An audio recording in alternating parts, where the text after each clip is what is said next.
So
hi, we are at Dholkand Chowki here in Pakro Range in Kalagar Tiger Reserve right now. I am with OP Joshi sir, Deputy Ranger at in Pakro Range. So thank you sir, हमको host करने के लिए यहाँ पे हम लोगों का ध्यान रखने के लिए सर. तो सर मैं ये पूछना चाह रहा था कि यहाँ पे इस समय पे वाइल्ड लाइफ का जो मूवमेंट है इस जगह पे वो कैसा है, क्या जानवर यहाँ पे विचरण कर रहे हैं, आप लोग क्या क्या रेगुलरली देखते हैं, रिकॉर्ड करते हैं सर? बहुत अच्छा मूवमेंट यहाँ पर है वाइल्ड लाइफ के दृष्टि से, और विशेषकर इस सीजन में, जाड़ों के सीजन में यहाँ पे एलिफेंट का मूवमेंट बहुत रहता है. हाथी हमारी चौकी के अगल बगल रात को विचरते रहते हैं और जाते हैं. नीचे यूपी की सीमा लगती है, लेकिन यहाँ भी जो है फॉरेस्ट है तो नीचे ऊपर जाते हैं. और टाइगर काफ़ी मात्रा में है यहाँ पर. पास में ही 100 मीटर पर हमारा वाटर होल है जहाँ तक टाइगर आता है. और इस रोड पर भी जो हमारी गश्त की रोड है, इस पर भी टाइगर का मूवमेंट सुबह दिखाई देता है. इसके अलावा इस सीजन में, जाड़ों के सीजन में भालू डियर बहुत इस रोड पर घूमता है, जो हमारे सामने ही रोड है, रात को घूमता है. कभी कभी शाम के टाइम पे हमें दिखता भी है अगर जल्दी आ गया, और नहीं तो रात को घूमता है. बाकी चीतल है, साबर है, काकड़ है, लंगूर है, बंदर है, ये बहुत है. तो सर मैं एक चीज़ पूछ रहा था जी कि यहाँ से जो हमने 3 किलोमीटर दूर पे धौलकंड स्रोत के आगे हमने वाटर दिया है जी. जो हम प्लान कर रहे हैं, एक बड़ा सा सूखा सा तालाब है जिसको देख के ही हमने डिसाइड किया था कि यहाँ पे हमको इतना बड़ा सिस्टम लगाना चाहिए, क्योंकि उतने बड़े तालाब में 5 HP का सिस्टम चाहिएगा उसको पानी भरने के लिए.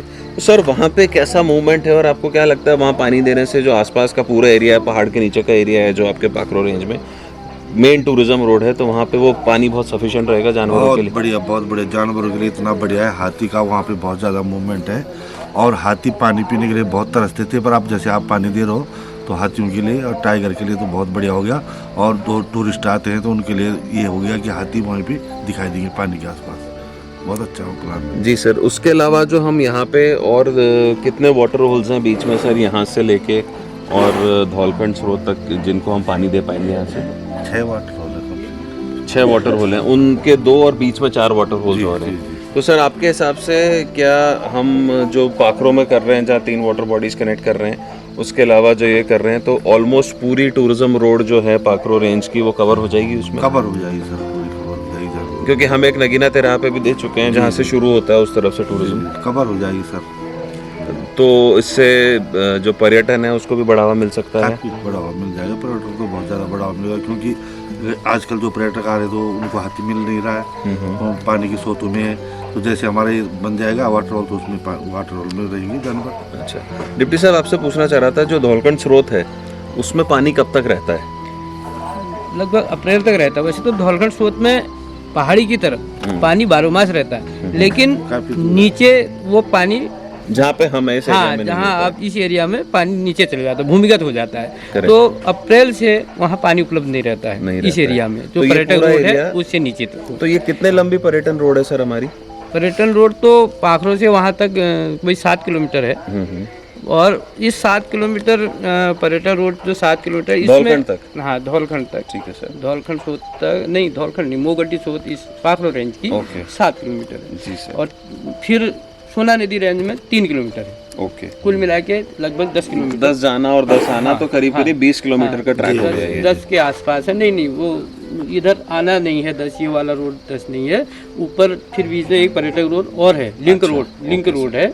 इससे कुल मिला के वो 10 का बनता है। जी और इस पूरे जो पाखरो से नगीना तिराहे तक है, धौलखंड में पानी हो गया, पाखरो में ऑलरेडी पानी है, और नगीना तिराहे में भी वाटर रोड है। लेकिन रामजी वाला एक बीट है बीच में, कुछ एरिया लगभग ये मान के चलो 3 किलोमीटर, 2.5 से 3 किलोमीटर का एरिया ऐसा है जिसमें अभी वाटर रोड ही नहीं बनी है। उस गर्मी में उस क्षेत्र को कवर करना पड़ेगा। हालांकि उसका वन्य पशु वन्य जीव जा कर के धौलखंड में या पाखरो में जा कर के पानी की आपूर्ति कर सकता है, पर जो एक सुविधा है, घर पे ही सुविधा, एक है कि दूसरे की जगह जाके पानी पीना, और एक है अपने घर पर पानी जी। है, वो रामजी वाला में एक वाटर बॉडी होनी जरूरी है, प्रस्तावित है। हो सकता है आगे हम सर कोशिश अच्छा है, अगर करेंगे। कभी आपकी वाटर बॉडी बन जाएगी तो हम यहाँ से फिर प्रस्तावित करेंगे कि एक पाइप दे सके वहाँ तक। जरूर, सर। जरूर। क्योंकि इतना बड़ा सिस्टम है, ये आपूर्ति कर देगा सर हाँ, हमारी। ठीक है, ठीक है। आपके लिए बहुत बहुत बहुत धन्यवाद, धन्यवाद आपने आपको, जो यहाँ पे इतना वहाँ बड़ा तक काम किया। आप बहुत लोगों को ज़्यादा धन्यवाद है सर, आप लोग हमको इतना अच्छे से नहीं, यहाँ पे रख आपको रहे भी हैं। ज़्यादा धन्यवाद है, क्योंकि आपने यहाँ पे इतना बड़ा प्रोजेक्ट दिया आप हमें, इतना- और हमारे जानवर जो है आराम से पानी पी हमारे सकते वन्य हैं। पशुओं के लिए। और सर ये हमारे धन्यवाद लिए हमारे डोनर्स का है, हाँ। जो अर्थ ब्रिगेड फाउंडेशन के ऊपर भरोसा करते हैं हाँ। कि हम सब मिलके कुछ अच्छा करने की कोशिश कर रहे हैं जानवरों के लिए। अच्छा काम। तो I will also like to thank our donors here specially, so that and request them sometime that they could come down and see what sort of a good work we are doing here. Thank you.